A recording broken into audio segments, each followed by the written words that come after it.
뭐 여러 가지 만화를 그려서 이거 다 저거 신주통이라고 하는 그 만화하고 또 SF 만화인 천금탑을 그린 만화가 이 정도입니다. 반갑습니다. 그 저들이 아버지하고 아마 한 4살 때, 3살 때면 4살 때쯤에서 아버지하고 동네를 나갔는데 이렇게 보니까 그 앞에 바다가 있는데 이게 아마 고배항이라고 해가지고 그 상당히 일본에서도 상당히 큰 항구였었다고 생각했는데 그걸 바라봤던 게 지금도 조금 생각이 나요. 고배항을 이제 봤던 게. 그리고 뭐 일본 말도 조금 했다고 그러는데 뭐 일체 다 잊어버리고 1944년에 이제 우리 가족이 전체가 이제 한국에 와서 당시에 이제 청와대 옆에 효자동으로 이제 이사를 와서 거기서 이제 왔는데 지금도 그때 당시 생각이 이제 나는 게 동네에 나가면은 한국 애들이 막 놀려요. 뭐 쪽봐라, 뭐 뒹굴뒹굴 불어라 하고 막 그게 이제 일본 사람으로 인식을 해가지고 그렇게 놀렸던 게 지금도 생각이 나는데 오랜 세월이 지났는데도 그건 안 잊어버리는 거 보면 1944년에 한국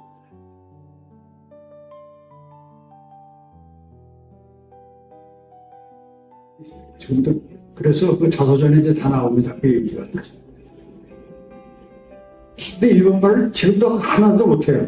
뭐 그리고 그때 당시에도 집에서 전부 다 우리 부모님들이 이제 일종의 제일교파라서 그런 건지 두 분이 만난 것도 다 한국에서 이제 그때 그 일 때문에 일본에 가서 이제 부부에서 정착해가지고 그렇게 두 분이 만나서 이제 한 가정을 꾸려서 이제 나, 우리 형, 나, 그 다음에 내 여동생, 그 다음에 남동생.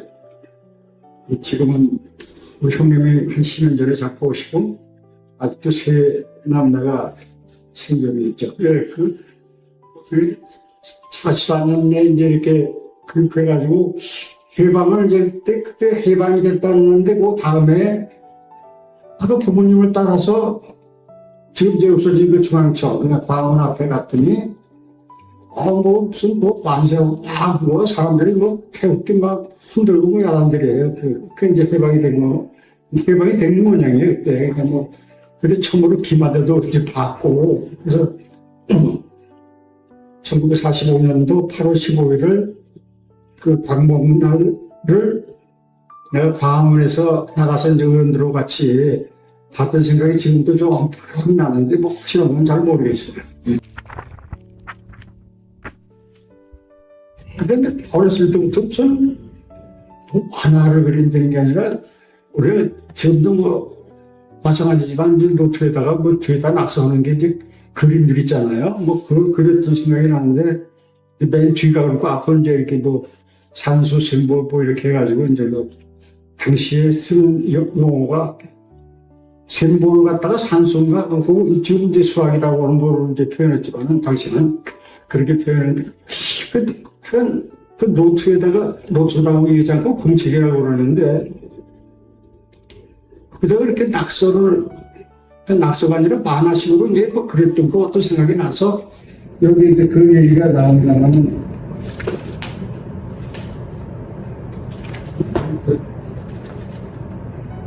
이때 이제 학교 들어가서, 그림을 집에 와서 방벽에다가 이렇게 그렸던 건데 야단을 맞았던 생각이 나는데 그때 왜 야단을 쳤는지는 왜냐면 방벽에다가 이제 낙서를 하니까는 아무래도 집안에 지저분한 거 아니겠어 뭐라고 그랬는데 아마 이때 좀 그림 솜씨가 있었는지도 난 모르겠어요. 지금 그 생각이 좀 나는 게 초등학교 1, 2학년 때 아마 이렇게 그림을 좀 관심이 있었죠. 뭐로 하는 계기? 그림을 좋아하게 된 계기라고 할까요? 그건 혹시 부모님이 좀 그림을 좋아하신다라든가 잘 그리시는 아니 우리 조상 중에서는 무슨 화가가 없었어요. 왜 없었는데 저는 내가 어렸을 때 그렇다고 우리 형님도 무슨 그림을 그리고 이런 사람은 아니고 그래서 나는 그냥 이렇게 그리고 싶다 생각했는데 그렸고, 그때도 유일하게 볼 수 있는 건 뭐, 그 유명한 만화가들, 우리 한국의 만화가들, 뭐, 최상권, 뭐, 이렇게 이제 그런, 지금 다른 뭐, 가지고 하여튼 그 유명한 분들의 만화책을 보니까 나도 너무 재밌고, 그래서 이제 그걸 조금씩 따라가기 시작해서 이제 그리게 된 네. 취미로 했다고 볼 수가 있어요. 최상권 그 핸델 박사. 예, 막 최상권 씨, 그 다음에 이제 뭐, 이병주, 그렇게 대가, 당시에 이제 그 만화책 가진 대가들이 있었거든요. 그분들 만화책 보고, 좀 그거, 좀 처음에 보다가 제가 좀 내가 한번 따라서 그려야 되겠다. 그래서 그러다 보니까 이제 여기 이렇게 습작으로 지금 나오는 것도 있는데, 그렇게 돼서 이제 뭐 만화가라고 생각을 안 하고 그냥 뭐 그린 거 그리고 싶고 그렇다는 뭐 그게 시발점인 것 같아요.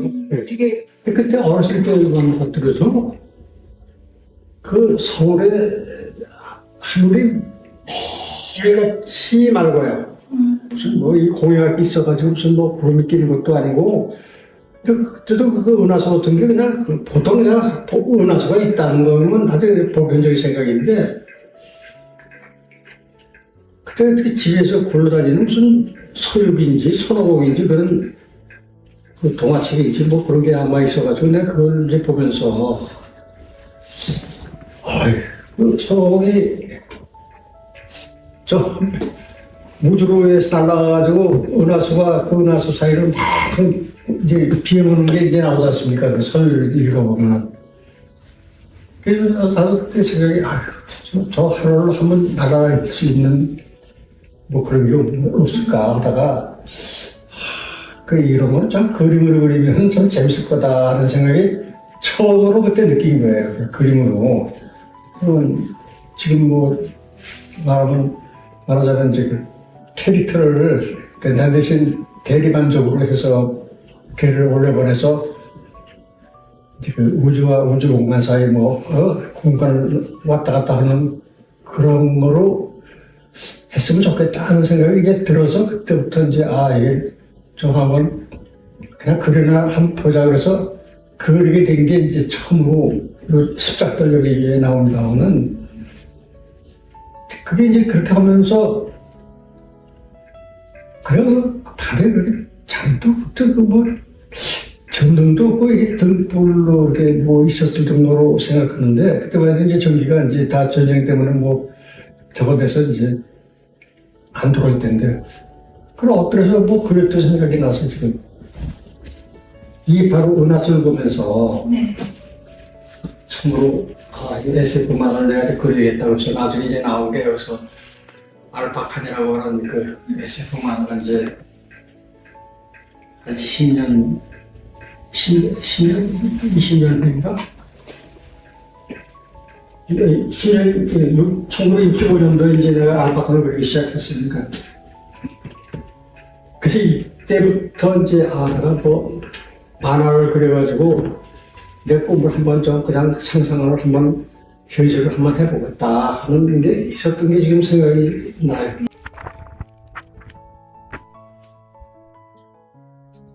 그 동네에서 그 효자동 그 동네에 있는 문방구점에서 나를 이제 뭐 전문으로 쓰겠다. 네네. 그래서 처음으로 직장이라는 데를 갔다가 들어간 거예요. 근데 그 문방구점은 말이 문방구점이지 만물상점이에요. 왜냐하면 그 안에 여러분들 뭐 옛날에 그 일종의 짐을포라 그러면은 그게 뭐 도배지만 파는 게 아니라 뭐 여러 가지 뭐 만물상을 다 파는 건데 뭐 수실 알아요? 수놓을 때 쓸 수실 그뭐 다 그래서 그때 다 배운 건데 뭐 보가시라는 것도 그런 것도 있구나 뭐 그때도 뭐 이제 그러니까 그것을 벤쪽가다가 가지고 이제 그러는지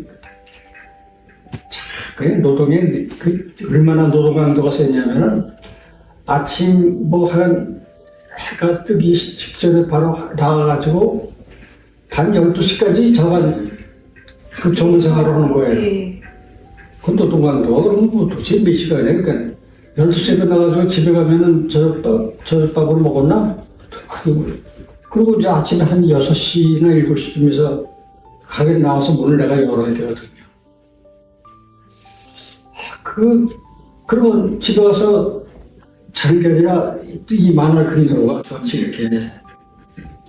하루 도대체 낮잠 자고 어떻게 그걸 내가 정치했는지 지금도. 그럼 시간 못 주무시면서도 그렇게 일을 하시고 시간 잠자는 시간을 줄여가면서 만화를 그 만화, 아니, 잠자는 시간을 줄여도 너무 줄이잖아. 너무잖아. 뭐, 12시면 왜 12시냐? 계속 자도 모자랄 시간. 아니, 12시까지 되는 거는 왜냐면 가게 문을 닫을 수밖에 없냐면 12시면 정전이 돼요.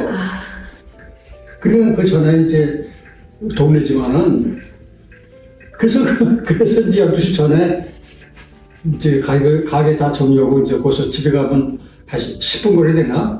걸어서 오기. 참, 자기 어떤 뭐에 미치면 잠도 없고 그런 모양이에요. 진리인가 그러고 가졌지, 그러고 어떡하고 하는가, 그러지 말라고 막 그러는데도. 네. 아리랑 잡지에 공모전으로 데뷔를 하셨는데 이제 그 무렵의 이야기로부터 시작을 해볼까 하는데 어떤 계기로 작품을 내셨는지 아니면 작품 당선돼서 이제 상 받으셨을 때 소회라든가 이런 부분들 들려주시면 될 것 같습니다. 그래, 야간 이제 중학교를 다닐 때인데요. 그 낮에는 이제 가서 노동을 하고, 저녁에 이제 와서 그 학교에서 이제 고등국민학교 그 시절인데, 그때부터 내가 만화를 조금씩 그리니까 그 학교 선생님이고 뭐 우리 동료들이 너무 만화로 어떻게 뭐 해보라고 자꾸 그래. 그래서 그때 무슨 아이랑 잡지인가 뭐 어디서 이렇게 보니까는 시민 공모전이라고 그래가지고 만화를 뭐 모집한다고 그래서 여기 있는데 그래가지고 이제 그 부랴부랴 이제 집에서 이제 그동안 습작했던 거고 그다음에 뭐 선출해서 저 그림을 그려가지고 이제 아이랑 잡지사가 그때 지금 종로 뒤에 어디에 있었는데 그리고 이제 교복을 입고 그때 이제 내가 중학교 3학년 때니까는 나이가 많은 중학교 3학년이죠. 그래서 그 직접 주고 이제 우편으로 안 보내고 직접 주고 그러고 이제 있었더니 그 발표한다는 그 날에 통지가 왔는데 뭐 내가 이제 가자고 다 입선이 됐다고 그 언제까지 이제 나와서 가장 입선 뭐 상금도 주고 뭐도 한다고 그래서 그날도 이제 갔어요. 거기를 가서 갔더니 우리나라 그 만화가 대가이신 호주부 김용환 씨가 이제 그 심사위원장에 있었고 또 거기에 이제 그날 당선된 만화 작가가 아니라 이제 시민들이 같이 있었는데 나는 이제 맨 후미에서 이제 겨우 턱걸이를 해서 가장으로 이제 당선된 게 바로 이 그림이 바로 그건데 그래서 이제 거기서 처음으로 상금이라고 주는데 화폐 개혁하기 전에 3,000환 그러니까 지금으로 따져보면 300원이에요. 근데 그때는 그 3,000환이 되는 게 상당히 큰 돈이나 마찬가지거든요. 그걸 그때 상금이 얼마인지도 몰랐는데 그걸 받고 보니까 어떻게 그냥 사람이 내 작품이 저렇게 발표도 됐고 또 상금도 받고 비록 뭐 맨꼴찌지만 그러니까 만화를 그리고 싶은 생각이 있는 그리자라도 있었는데 이 만화를 그리면 또 뭔가 또 생기는구나 이렇게 생각이 있어가지고 이거를 이제 발표하는 날 하던 그 달에 그때 이제 같이 저기 음모작품하고 같이 갖고 간 게 신수천지 요걸 처음으로 같이 이게 붙여가지고 냈었거든요. 근데 이거는 이제 그 음모작품에 들어간 게 아니고 그 편집실에서 별도로 취급한다고 그래서 이거를 또 따로 이제 이렇게 게재해 준 거예요. 이건 뭐 내가 오물에도 안 받고 이걸 처음으로 신술의 원초가 여기서 처음으로 개정이 된 거고 그때 이 잡지가 나왔을 때에 아유, 어떻게 신기하지? 내가 그때 없던 돈을 가지고 지금도 생각이 나는데 책방에 가서 이 아량 잡지 그때 5호로 5권인가 몇 권을 사가지고 그걸 아주 가까운 사람들한테 하나씩 나눠줬거든요. 그 책을, 개질 됐던 책을. 때로 나는 막상 이렇게 잘라가지고 이제 이렇게 스크랩만 해줬었는데, 그 이후에 그 아리랑 책 1959년도 5호로 아리랑 책을 구하려고 그거 너무 오래돼가지고 아무리 해도 구할 수가 없어요. 지금도 마찬가지로 내가 이제 조금 좀 돈을 좀 주더라도 좀 구입하고 싶은데도 구할 수가 없는 게 이 아리랑 잡지 바로 이 5호로 그걸 지금 오매불망하고 있는데 지금 안 되고 있는 것 같아요. 그래서 그날 그냥 그때 처음으로 그렇게 데뷔를 나름대로 아주 그냥 흡족하게 했는데 지금도 생각이 나고 그러네. 네. 그러면은 그때 이제 그 주변에 지인들에게 책을 나눠줬을 때 그런 반응 기억에 무슨 남는 우리 집에서도 그냥 야, 너 정말 만화 그렇게 그리더니 이 책에도 나왔다고 여기저기 막 광고도 오고 선전도 오고 그냥 그 할머니, 엄마 또 뭐 우리 바로 위에 형이 아주 그냥 흡족해가지고 한 그 길로 나가라 뭐 이렇게 얘기를 하고 있었는데 지금도 그 할머니가 한 말씀 하신 게 지금 생각나는 게 뭐냐면 자, 자고로 환쟁이는 배고픈 직업이다. 그러니까 이제 지금 만화를 그려가지고 무슨 뭐 지금 상금 받았다고 해서 이렇게 먹었지만은 그 평생에 무슨 직업으로 생각할 수는 두지 말고 딴 걸 해라고 그렇게 말씀 주셨거든요. 근데 내가 잘 극복했다는 게 지금도 아주 큰 산을 넘어갔다. 이거 생각이 들어요. 네. 그러니까 그 당시에 뭐 한국의 만화라는 게 사실 좀 아이들에게 딱히 권장하지 않는 혹은 못 보게도 하고 뭐 여러 가지 그런 게 있었는데 근데 이제 그런데도 그 50년대 말에 이미 잡지에 공모전이 있고 그랬다라는 거는 결국 만화가 대중적으로 많은 사람들이 그래도 예. 좋아했다는 이야기잖아요.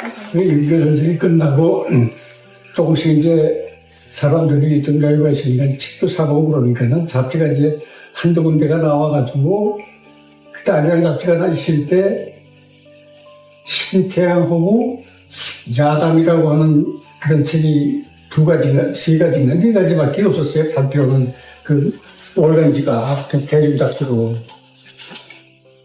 근데 거기 뭐 내가 들어간다는 건 거의 힘드는 게 뭐냐면 그때 이미 내 대선배이신 뭐 김영환 씨, 안희섭 씨, 무슨 김영환 씨 이런 분들이 그나마 만화 시작을 다 그렸기 때문에 이 신인 더구나 뭐 내가 중학교 복장을 하고서 돌아다니는 게 그게 누가 눈여겨보는 것도 아니고 그게 저수지가 뭐 없는데 뭐 물고기가 있으면 모릅니까? 그래서 그냥 그래도 내가 즐기니까는 그렇게 홍보로 좀 생각이 돼요. 네. 그러면은 이제 이 아리랑이라는 잡지가 선생님이 기억하시기에 상당히 당시에도 인기가 있고 많이 팔리는 잡지예요. 대단했습니다. 예, 아리랑 잡지 오고 학생들한테는 학원이라는 잡지가 있었고 그래서 그냥 뭐 별건 월간지가 나오질 않으니까는 대단했어요. 근데 그런 월간지가 이제 나와서 특히 아리랑은 당시에 아주 대중 잡지로서는 공전에 기대치는 그런 잡지거든요. 그런데 이제 어쨌든 공모전에 나가서 겨우 특보를 이제 내가 당선이 됐고 입선이 됐죠. 당선이 아니라. 예.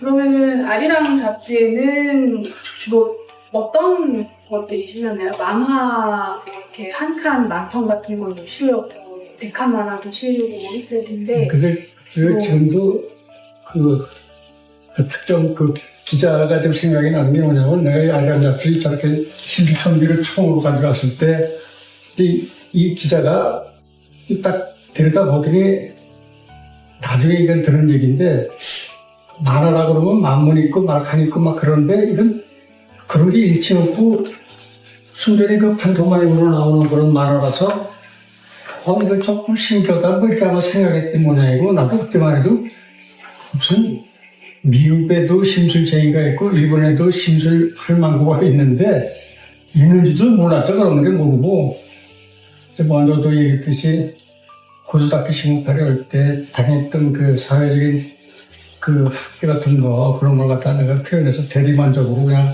한번 좀 했는데 무슨 뭐 구수로 같은 거 하지 않고 그냥 마음 안 쓰고 표현 동작으로만 나갔던 걸 아마 그 기자가 좀 관심 있게 본 모양이에요. 그래서 그분이 또 딴 잡지라든가 이런 데 또 소개시켜줘가지고 그것이 이렇게 파생이 돼서 이렇게 이제 또 계속 이제 발표가 됩니다, 이게. 이게 이제 그 당시 그랬던 만화들인데. 이미 순전히 동작으로 이제 표현하는 거 아니에요. 더구나 뭐 실기에 보면 뻔한 건데도. 그래도 이제 그쪽으로 또 이제 자꾸 이렇게 개발하고 파고 있으면은 새로운 그 만화에서 나오는 부호가 있어요. 그냥 화날 때 이렇게 빵 터지는 것 같은 건 느린 거지만 그거를 좀 다른 표현으로 할 수 있는 게 계속 그리면은 이게 또 터득이 되고 또 발전이 되고 그래요. 그러니까 하는 시련을 그렇게 해서 나는 이제 심술이라고 하는 것 갖다가 말도 좀 박아야 되겠다.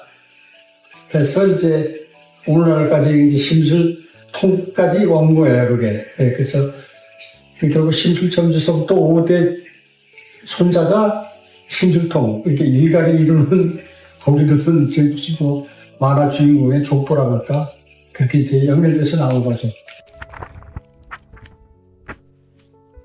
그래서 그러면은 선생님 이 심술 아이디어를 수십 년 동안 쭉 하셨는데 어떻게 얻으세요? 작품은? 아니 이게 뉴스 같은 거 보고 좀 아까 마치 이렇게 진상들이 나타나면 요거는 이제 똑같은 수법을 해서는 안 되니까는 이제 그걸 궁리하는 거예요. 이번에 이제 보이스피싱을 그동안 하나씩 이제 뭐 운반처럼 잡아다가 방바닥에다가 이제 강력분 붙여가지고 길바닥에 붙여서 이제 도저히 못 가게 만들고 또 이부분은 그 전화 담당은 또 마찬가지로 그냥 이빨을 확보해버리든지 뭐 그렇게 했는데 이번에는 단칼에 그냥 어떻게 하는 것 같다 지금 야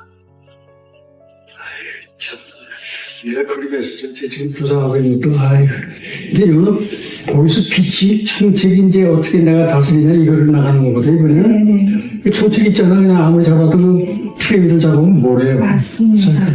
총책을 어떻게 심술로 좀 다스릴까 고민중이시. 그러면은 그런 아이디어는 그냥 일상 그리고 뭐 뉴스라든가 주변에서 자연스럽게 그러면 뭐 제사하면 또 그냥 많은 사람들 많은 데 가서 이렇게 좀 보면은 그게 이제 한두 같이 그렇게 또 보여요. 저게 내 소재가 되는구나.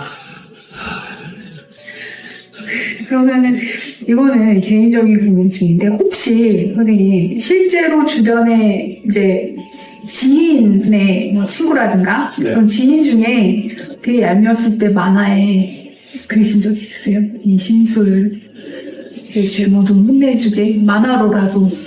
글쎄 그럼 했어요. 지금 근데 뭐 은연중에 뭐 나가겠지만은 뭐 특정인을 어떻게 뭐 한 건 아니고 글쎄 뭐 생각이 좀 많아서 잘 모르겠네요. 그러면은 근데 선생님 이거 그리시면서 조금 이게 스트레스 해소라든가 그런 거는 되실 것 같아요. 이 캐릭터 작업하실 때. 아니 그래서 하여간 내가 심술 만화를 한 60명 그리면서도 매번 그리고 난 다음에는 그렇게 통쾌해요. 스트레스 다 날라가죠. 그 안에다 다 집어넣어가지고 그냥 휙 날라. 하여간 지금도 내가 심리기사가 오는 걸 캐릭터를 참 잘 잡았다는 게 나도 정신적으로 좀 아주 스트레스가 그렇게 해소가 잘 되잖아요. 얼마나 멋있어요. 예. 그거 가지고 뭐 직업을 가지고 직업에 대해서 스트레스 받는 게 얼마나 많아요. 이거 스트레스 해소됐지. 또 작가 태우 잘 봤지. 뭐 그렇게서 이제 그러니까 양수경 예. 그러면 그 훈련을 마치시고 나서 이제 그 뭐 육군 신문이나 육군 이런 데 만화 게재하신 거는 자대 배치 받으시고 그때 이제 논산훈련소에서 아 네네 그때 이제 우리 형님이 그때 육군본부 이제 사병이죠. 사병으로 이제 제대 말년에 있었는데 그 아마 정감실에 가서 내 동생이 지금 훈련소에 있는데 만화가다 그리고 기성작가다. 그래서 이제 스크랩한 걸 다 보여주니까는 정감실에서 뭐 필수요원으로 해가지고 거기 간행물이 그때 한 100가지가 나왔었거든요. 그래서 필수요원으로 찍어가지고 이미 훈련소를 내가 있을 때 그걸 알았어요. 6번에 가는 줄을. 6번에 가는 줄을. 그래서 그래도 뭐 훈련을 아주 세게 한 게 뭐냐면 너나 훈련서 2달 동안 했나? 그리고 또 저쪽에 근마에 가서 또 후반기 교육을 받고 그래서 뭐예요 이렇게. 그러면 그래서 이제 6번으로 간 거죠. 그러니까 그것도 굉장히 뭐라고 해야 되나? 잘 그게 원래 그리셨었던 것도 물론 있지만 그게 그렇다고 해서 뭐 만화가들이 군대 가서 다 그림을 그릴 수 있는 거는 아니잖아요. 아니죠. 예. 그러니까 그것도 좀 만화 그 기성작가 있을 때 내가 이제 그 코믹하게 이제 그 만화를 그렸기 때문에 명랑 만화체로 그게 이제 그때 주간지로 육군신문이 나왔었고 월간지도 나왔었고 뭐 몇 가지 그때 간행물이 있었거든요. 예. 그게 이제 만화 그려라. 어디 이제 와서 나한테 이제 필수 요원이 이제 그렇게 해서 온 거예요. 와가지고 그렇게 해서 이제 그 보직을 받고 만화를 안 그린 지 딱 훈련소 3개월이네. 그러니까 전반기 훈련 두 달, 후반기 한 달에서 3개월 동안만 만화를 못 그렸고 그 다음에 계속해서 만화를 그리는 거예요. 그러면은 그때 어떤 만화들 주로 어떤 내용이었고 뭐 그런 부분들 기억하시나요? 그럼 예. 전부 다 군대 만화죠. 뭐 그러니까 내가 군대 생활을 이제 처음으로 해보니까는 거기서 이제 만화적으로 이렇게 그리는 거라서 그 육군신문이 어디 있는데 그때 당시에 연재했던 게 여기 있을 거예요. 뭐 그대로 다 나오네 여기. 그래서 이게 지금 자서전이 나오는 거죠? 네, 선생님 불러. 예, 지금 여기 그 스케일 폰게 있거든요. 네, 네. 예. 맞아요. 예, 뭐 그대로 그냥. 그래, 뭐, 3개월 동안 짧은 군대 생활이지만 대충 가서 뭐 내후반에 가면 뭐 불치번수고 뭐 홍보 이런 거 다 알거든요. 예. 그래가지고, 그냥 뭐 정감실에도 후도에 맞잖아요. 그 편집 시험도. 원래는 명랑 만화라고 그래가지고 이제 그 심술 만화를 이제 가지고 이제 데뷔를 했지만은 원래가 그 만화가 내가 되기 전서부터 공상과학 만화를 이렇게 좀 상당히 즐겨 봤거든요.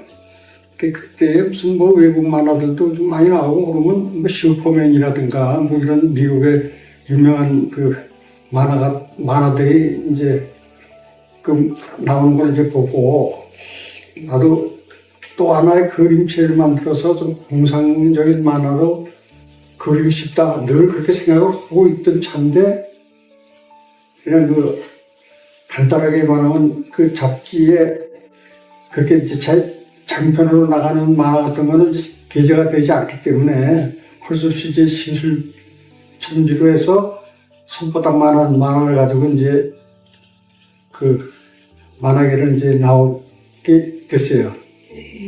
그러고 있다가 이제 마음 한 구석에 뭐냐면 항상 꿈이 좀 마음대로 좀 날아다닐 수 있는 그런 SF 만화예요. 공상과학 만화로 해가지고 그러다가 이제 내가 어렸을 때부터 꿈꿨던 뭐 하늘을 날아다니고 무슨 뭐 어디든지 여행도 좀 많이 좀 다니고 올 수 있는 그거를 좀 한번 해야 되겠다 하던 차에 그 이제 소년 잡지들이 나오기 시작하는 거예요. 거기서 또 그 전에 이제 그 만화방 다닌 번에 이제 만화책을 이제 그거 비슷한 SF 만화라고 이제 랍시고 한 만화들이 이제 게재대가 이제 다른 분을 이제 내가 손수 그려가지고 이제 시장에 나갔는데 조금씩 좀 반응이 좋았던 것 같아요.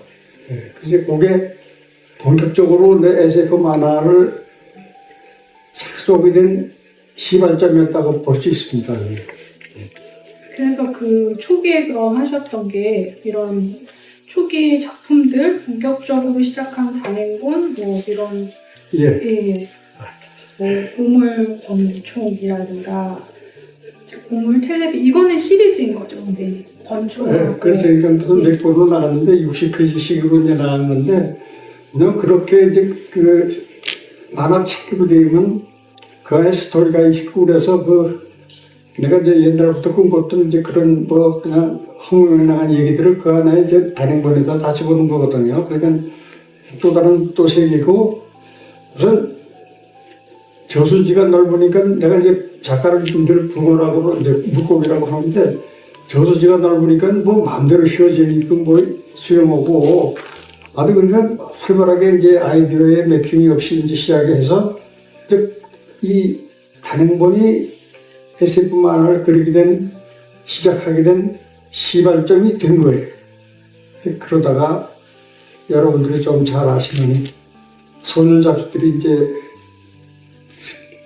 1965년도 그때 내가 군에서 제대하고 와서 이제 뭐 소년 잡지들이 이제 하나 둘씩 창간이 돼서 그것에 좀 온걸 청탁이 온 게 좀 어설픈 설인 알파칸 이게 이제 처음으로 등장을 하게 된 건데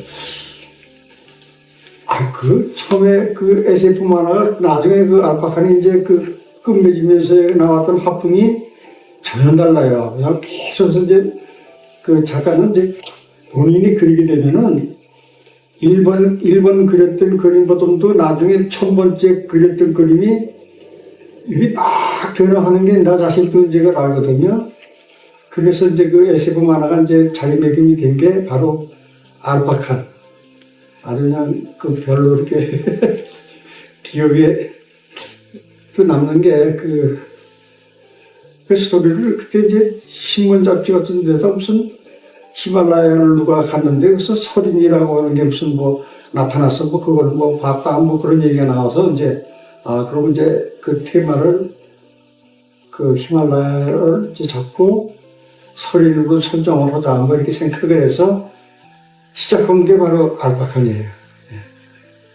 그러면 그 설인 알파칸 이전에도 몇 편의 이제 SF 풍의 작품들이 있었습니다만 그거는 또 조금 나중에 여쭤보기로 하고 설인 알파칸을 이제 시작을 하시고 그 제목을 너무 고민을 해서 이렇게 지으실 때 그런 에피소드들이 그 블로그에서 봤습니다만 좀 들려주시겠어요? 아마 그게 단행본으로 나갔다 그러고 그 제목도 아마 난 시비에 걸렸을 거라고 난 생각이 됐거든요.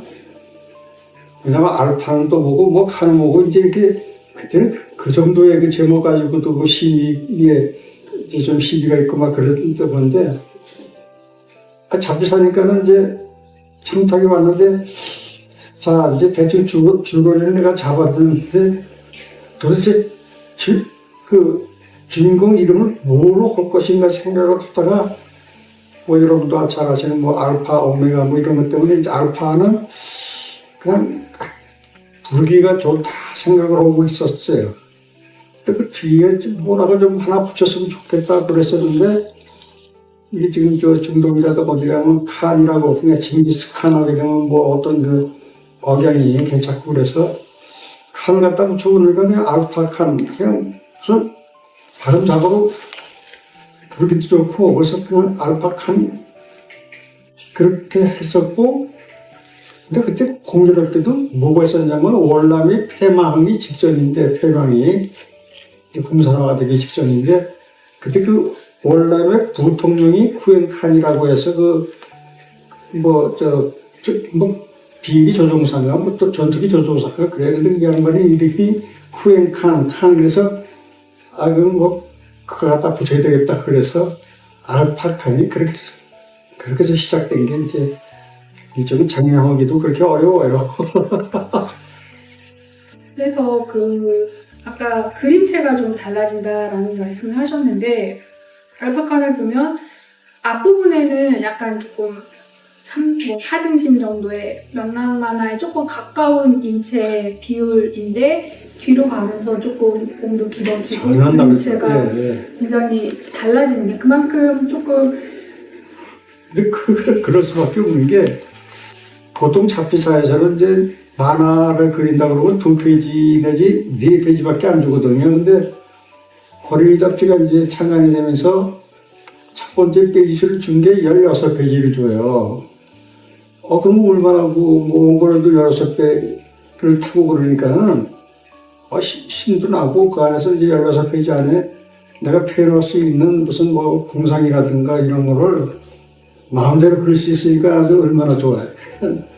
그래서 그냥 본격적으로 덤벼들었는데 매달 16페이지씩 그리다 보니까는 내 자신이 이제 그 그림이 이제 막 변하는 걸 갖다가 내가 느껴서 이걸 꾸준히 이렇게 하면은 변화가 나는구나 하는 거를 그래서 지금도 내가 청탁 없는 원하지만 지금도 이제 그려놓고 있는 게 이 손이 혹시 여기 있을까봐 그래서 지금도 그리고 있어요. 그래서 SF 만화는 그렇게 좋아요. 왜냐하면 우선 지면이 넓으니까는 지면이 마음대로 내가 표현할 수 있고 또 그래서 표현할 수 있고 그래서 SF 만화가 이제 드디어 그쪽 분야가 또 다르게 또 이쪽 면학 만화 다르게 이게 두 가지 만화로 내가 크게 분류가 됩니다. 그래서 이 만화에다가 이제 이름을 쓸 때도 그 이름이 SF 만화 쪽에는 이제 그냥 보통 이정문이라고 안 쓰고 이제 옆으로 이렇게 좀 기획화된 이름으로 쓰기 시작한 게 그때서부터 시작된 거라고 볼 수 있죠. 예. 그래서 이 알파칸이 분량 두께 600페이지가 넘는 단행본 한 권으로 그때 이제 독강본을 내셨을 때 분량이 꽤 두꺼웠었거든요. 무슨 그 책으로 한 대 맞으면 뭐 졸도할 정도로 상당히 비중 있게 다뤘는데 그래서 제 4부에 6부까지인가 나갔는데 제 4부인가 몇 부에서 무슨 제국이라고 하는 데서 만화 한 꼭지를 원어를 잊어버린 게 아니라 원어는 모아서 없었고 책에다 실린 그 만화를 한 회분이 전체에서 없는 바람에 알파칸 책이 나오면서 그거 분야가 이제 빼고서 이제 책이 나간 거예요. 그 지금도 1967년도 매도로인데 그거를 찾는다고 지금 내가 이제 하는 크로바문고 향수라는 데다가 그냥 광고도 했는데 전혀 반응이 없는 거 보니까 그 책 자체도 그때는 책을 하는 것도 다 그냥 배품 수집에 없어져가지고 나만 하는 게 없었는데 아마 지금도 영원히 없어지는 모양이에요. 그래서 그 한 회분이 알파칸에서 빠지는 바람에 그 한 부가 빠진 조금 좀 아쉬운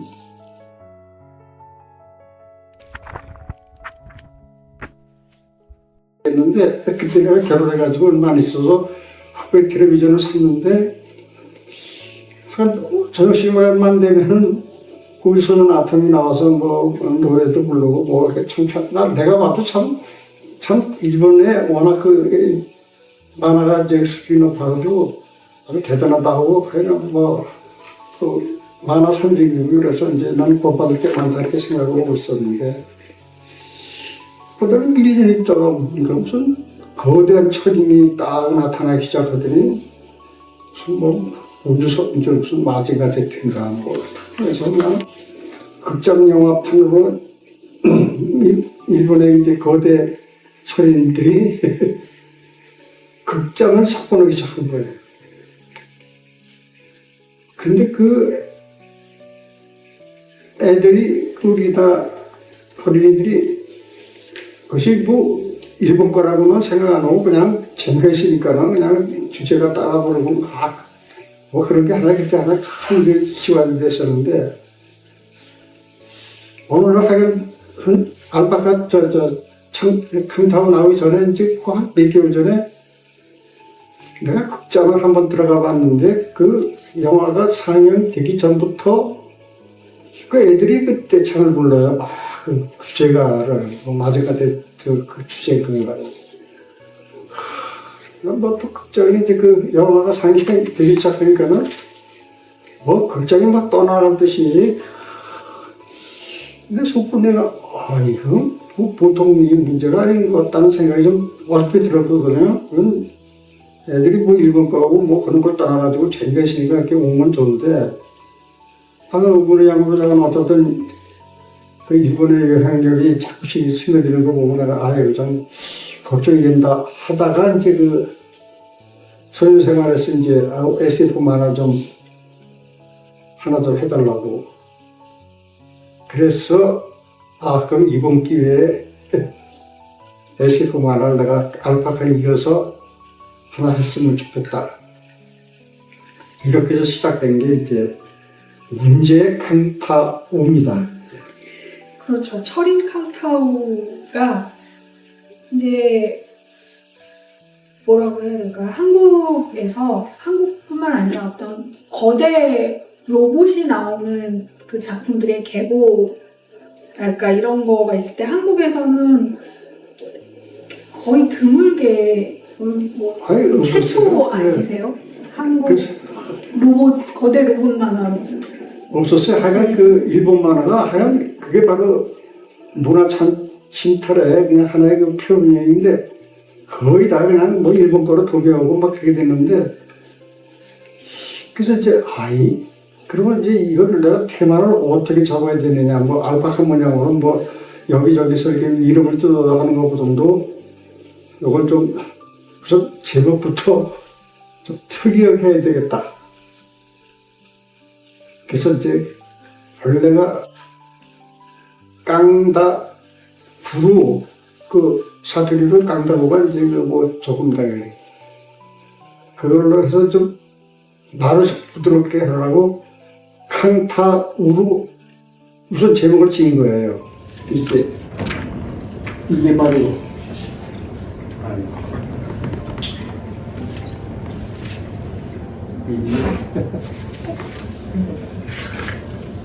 이게 지금 1976년도 5월호에 이제 그 창간이 됐는데, 그 소년 생활에 이제 창간은 그 전에 됐는데 4월호에 이제 그 예고편이 나왔는데, 바로 첫 번째 이 철인 칸타오의 광고 페이지입니다. 광고. 뭐 나도 그때 뭐 우리 집에서도 그때 이제 연탄 때고 뭐 이제 석유가 이제 보통 석유 난로 같은 것도 막 떼고 그래서 그 석유에 대한 그 마음이 있는데, 하여간 원칙적인 근본적인 건 공의를 유발하는 어떤 그 뭐 매체다, 뭐 하여간 그 저거다 뭐 이렇게 생각이 돼서, 일단 이제 석유라고 하는 이제 공예의 이제 주종을 만들어 놓고 시작된 게 이제 칸타오의 내용이, 자, 유전을 없애버리자. 뭐 잘못해 보면 말도 안 되는 얘기지만, 석유만이 없었으면 아마 인류 발전이 아마 좀 덜 됐을지도 몰라요. 그냥 석유 제품이 지금 얼마나 좀 많이 파고들었어요. 근데 또 없어지면 또 없는 대로 또 아마 또 발전해 나갔을지 모르는데, 그래서 일단 이제 이렇게 테마를 잡고 또 그 스토리를 진행하면서 또 바꿔야 되겠다 뭐 이렇게 생각을 해서 이제 잡았는데, 도대체 그 내용을 어떻게 설정을 하느냐. 그래서 이제 여러분들 잘 아는 지구의 빙하기 같은 뭐 100만 년 전에 일어났던 거, 과연 그게 과학적인 근거는 있는지 모르지만, 그때 이제 외계인들이 원래가 지구에 와서 살았는데, 뭐 서로, 뭐, 니 거나 내 거나 뭐 이래가지고 이제 서로 쌈박질하다가 빙하기 때 이제, 빙하에 이제 갇혀가지고 이렇게 이제 100만 년이 흘러서 이제 나온 스토리다. 그렇게 이제 설정이 됐고, 그러면 캉타오에 대한 그 에너지를 그러면 캉타오가 원래 이제 오크타 해성이라고 이제 거기서 설정된 그 별에서 100대가 와가지고 지들끼리 싸워놓다가 이제 99대가 다 부서지고 이제 한 대가 남은 게 바로 이 철인, 내가 드렸던 이 철인이 딱 하나 남아서 이제 그 하나의 그 히로인이 됐는데, 그 에너지를, 그 얘도 이제 뭐 어쨌든 철인이 움직이려면 그 에너지가 있어야 돼서, 그걸 이제 그 번개, 여러분들 잘 아시는 번개를 전원으로 잡자, 이렇게 뭐 이렇게. 그래서 이게 일본 만화 같은데 전부 다 무슨 뭐 원자력이라든가 뭐 이런 거에 방사능 때문에 뭐 이제 그 적은다 그러는데, 이건 순수한 청정 에너지 번개를 가지고 내가 이제 설정을 하니까 이제 나중에 누가 평론가가 그 상당한 쌈박한 뭐 내용이다 이렇게 얘기를 하는데, 지금도 이 번개가 지구상에 한 4만 개가 매일같이 떨어지는데 번개가 친대입니다. 그게 이제 번개가 한번 빵 때릴 때 누가 아마 그 전화로 한번 재봤는데 뭐 1억 볼트인가 뭐 그렇대요. 1억 볼트인가. 근데 아직 우리의 기술로서는 그 순간적으로 그 번개 칠 때 그거를 저장할 수 있는 기술이 없대요. 그 이제 내 생각에는 이 만화를 그리면서도 번개를 하면서도 누군가가 번개를 이렇게 잡아가지고 저장할 수 있는 그런 걸 만들면 아마 이 원자력 발전소 뭐고 다 없어져도 될 것 같은 생각이 드는데, 그건 같은 얘기인지 모르지만은, 그래서 이제 번개로 이제 그 에너지원을 이제 만들었던 거예요. 이제 뭐 일본 만화로 유명한 그런 로봇몬들과의 차별성을 만들기 위해서 굉장히 노력을 하셨잖아요. 네, 이름에서부터. 무슨 신체 구조부터. 네. 그 일본 만화의 그 철인들은, 거대 철인들은 이 주먹이라든가 이런 게 보면 나가는데, 난 이건 안 되겠다 싶어서 철퇴라고 우리나라에 그 제가 있어요. 그거 하고, 그 다음에 그 몸뚱이를 그럼 어떻게 할 것이냐 했을 때, 이 총으로 이제 내가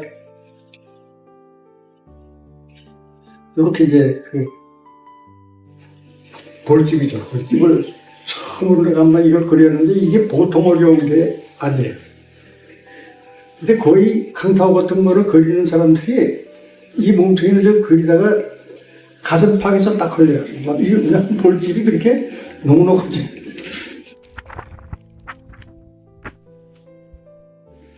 굉장히 어렵죠. SF라는 어려운.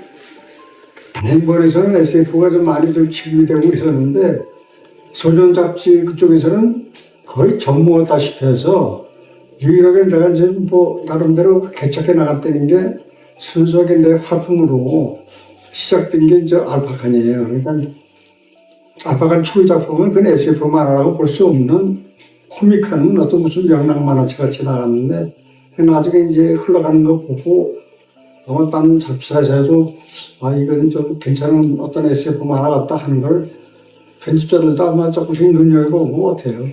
그래서 이제 그나마 이제 알파칸 이후에 이제 잡지작이 나오면서 한두 사람의 이제 그 SF 만화 이제 그리는 만화가들이 나옵니다. 이제 내 후배들로 이제 나오는데, 그분들은 이제 누구누구 하면 다 아는 양반들이거든요. 그래서 새로운 영역을 개척해 나가는 게 이제 그 사람들 또 나하고 이렇게 해서 그 잡지, 소년 잡지들에서 이제 SF 만화를 갖다가 이렇게 파고 나가는 장르를 하나 이뤘다고는 봅니다. 네. 특히 60년대 정말 뭐랄까 SF의 어떤 한 교본이라고 해야 될까요? 그런 걸 만드신 작품이시라고도 생각을 합니다. 그렇긴 한데, 아이, 지금 생각해보면 참 열정적으로 그렸다고는 생각을 해. 그 원고료도 뭐 그렇게 뭐 많지도 않았어요. 이제 페이지수만 많았지. 근데 하여간 어쨌든 더하기 16이니까는 좀 한 달에 한 번씩 받을 때, 그때 1966년도인가 65년도인가 그때 새소년에 나갔을 때 원고료를 내가 탄 걸 보니까는 300원. 300원을 이게 이제 어디 내 일기장 거기에 보니까 그게 있는데 그 수입이 괜찮았거든요. 그 정도면. 그래서 이제 시작되고 또 그렇게 아주 재밌었어요. 자꾸나 따라 그릴 때. 그래서 이제 이쪽이 명랑 만화체에서도 이제 수입이 뭐 괜찮고 또 SF 만화하는 것도 마찬가지로 있었어요. 열심히 그랬던 거로 생각을 해요. 밤을 새다시피요.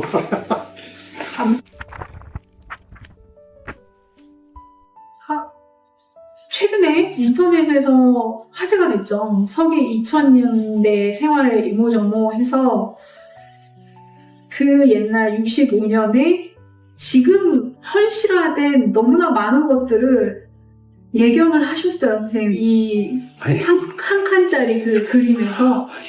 그렇죠. 예, 근데 그렇게 하는데, 나도 뭐 순수하게 그 창작이라고 볼 수 없었다고 생각하는 게, 한 25년 전이나, 그래, 무슨 모임에 나갔는데, 그 동생이, 그래, 그냥 날 보고, 난 그때 뭐 인터넷이고, 뭐 PC, 컴퓨터도 보고 그랬었는데, 자기가 뭐 해보니까, 니 만화가 뭐 어떻게 인터넷에 막 돌아다닌다고 그래서, 그래서 이게 뭐 복사해갖고 온 걸 보여주는데 이게 니께 맞냐고 해서 내가 그린 게 나는 뭐 새까맣게 잊어버렸기 때문에 딱 보니까 내 그림체에다가 이름까지 똑같고 그래서 이게 나도 놀랐어요. 이거 아마 그려놓고 한 30년 정도 있다가 뭐 본 것 같은데 그 인터넷이 이제 그렇게 발전이 되면서 이 그림이 이제 아마 음으로 양으로 아마 알게 된 모양이에요. 근데 그냥 그때는 제가 이제 황당무리 깨우고 뭐 그래. 지금도 생각이 조금씩 나는 게 그때 미래학자들이 1900년 초에 미국이 이제 이렇게 변한다고 하는 거를 그 만화가 그림을 보니까는 미국이 이제 비만인이 되고 뭐 금수도 어떻게 되고 그다음에 무슨 뭐 텔레비전 같은 게 아마 등장하고 뭐 그렇다는 이제 얘기를 이제 그 그림이 있었거든요.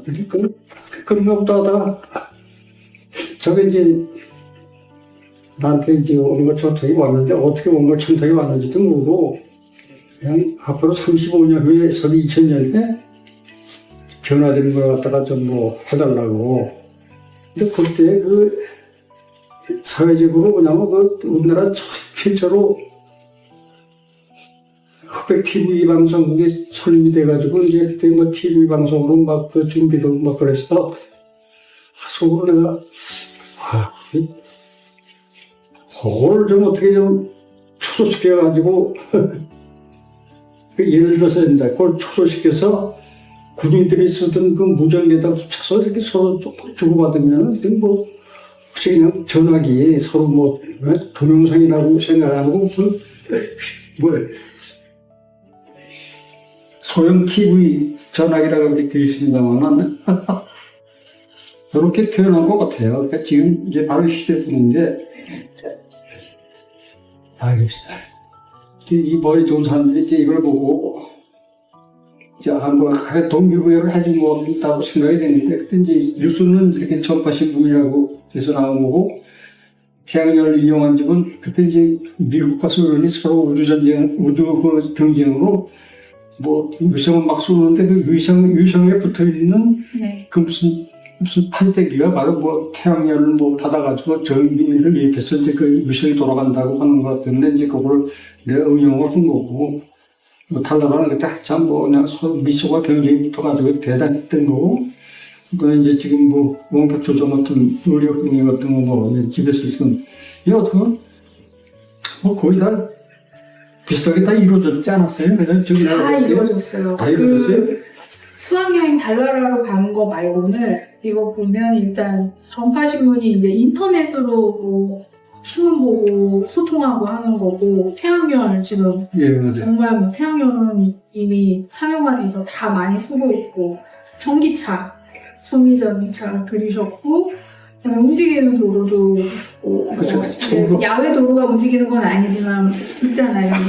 또 소형 TV 전화기. 예, 내가 공항에 가서 한번 언제가 처음으로 한번 이걸 타는데 길을 돌는데 그냥 참 신기하고 그냥 그때 말이죠. 내가 다리 힘이 좋아가지고 그냥 막 걸어다니고 그랬는데 그 앞으로 이제 그 노약자들 이동권이 떨어진 사람들은 저거 이제 뭐 안 쓸 수가 없잖아요. 그냥 선생님이 정말 탁월한 이제 상상력이라든가 이런 거를 그 조금씩 가르치는데 눈동냥하고 귀동냥 한 거를 이제 만화가가 이제 기억하고 있다가 내가 이제 내 작품을 들어갈 때 그러다가 조금씩 이제 첨삭을 할 거로 내가 생각되지 이 뭐 순수하게 뭐 내가 무에서 유를 창조할 수는 없어요. 그냥 그것이 모방이라는 게 꼭 필요하거든요. 난 그걸 조금 갖다가 그걸 더 크게 좀 잘 만들면은 그게 하나의 그 접어들인 거지. 순수하게 창작이라는 게 그게 다 의무량으로 받아가지고 이제 피우는 거라서 그 답이 예측했던 걸 내가 또 조금 받다가 또 좀 내가 좀 침도 범죄하고 이랬던 거 생각이 돼요.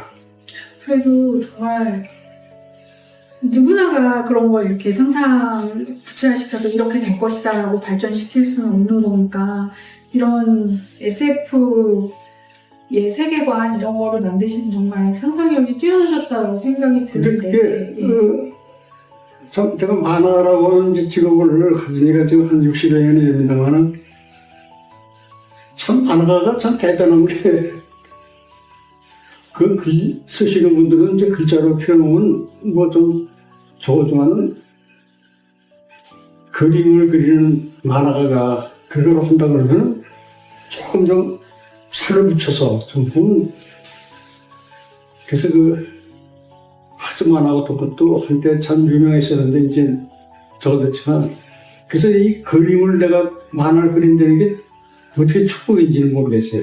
예. 요즘도 자서전을 쓰고 있습니다만 자서전 안에 들어가는 만화 컷이 일기장을 가지고 내가 이제 발췌해서 이렇게 그리는데 이제 일기장을 들어보면 그때 그런 일이 있었구나 하는 게 아주 기억이 한 40년 그게 생생하게 나타나요. 근데 일기장에는 그냥 글로 썼지만은 그걸 가지고 내가 만화를 그리면은 더 재밌거든요. 그게 바로 이제 그 블로그에 나오는 자서전입니다. 그래서 나는 참 내가 만화가가 됐다는 게 참 너무 고마워요. 네, 종이 만화 시대로서는 이제 지나간 거고 이렇게 또 다른 웹툰이야만 나오기 시작하고 이제 만화가라고 하는 직업도 내가 볼 때는 없어질 것 같아요. 아니, 인공지능이라고 하는 데다가 한번 내가 해봤더니 아주 그렇지도 그리를 해보고 그래.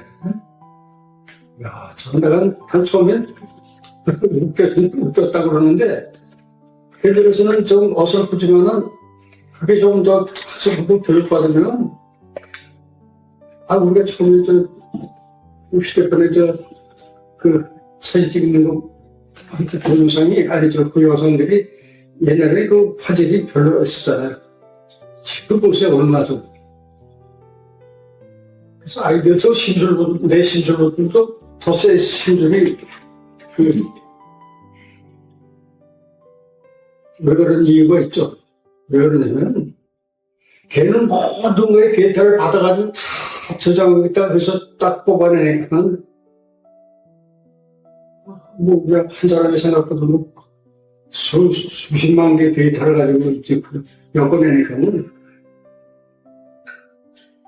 그 안에 나가서 내가 이제 돈도 써주고 글자도 없어지고, 뭐 이렇게 보면 전부를 그럴 리가 있냐. 처음에 돈이 없었다고 했을 때, 그게 말이 됩니까? 지금 다 돈 없어졌어요, 지금. 전부 다 이게 뱅킹으로 그렇지, 그리고 거의 현금 저도 비상금 넣어가지고 다니는데 그렇죠. 줄지를 않아요. 돈이. 아예 안 써. 그냥 지금 조폐공사에 다니는 사람이 그래. 이게 세상에 그 돈이 없어지다니까 자기들이 직업을 없어지는 거나 마찬가지예요. 그러면 너무 도안하는 친구들이. 그게 지금 세상이 바뀌는 게 너무 빨리 바뀌어요. 그러면 각이 내가 미래를 가지고 먹고 살면 만화 작가도 이런 걱정을 하고 있는데 하물며 잘하셔야지. 참 앞으로 어떻게 살 거예요? 그런 기회 같은 데 와서 그냥 찾아보고 있다면 워낙 머리 좋은 우리 후배들이 많고 그래서 아니 난 뭐 걱정 안 해요. 그냥 또다시 또 탈바꿈해서 또다시 또 그 영역을 또 만들어가지고 또 나올 것 같아요. 처음에 여기서 나올 때 전부 다 웃었고 막 그래요. 뭐 이게 어디 그림이냐 뭐 지금 대단한 시장을 형성하고 있고 깔보지 않는 새로운 문화 트렌드가 된 게 바로 웹툰입니다. 참 자랑스러워요. 그리고 실력이 있고 이 한국 만화계 전반적으로 뭐 웹툰이 좀 추세라서 바로 이게 변화를 잘 인식할 것 같아요.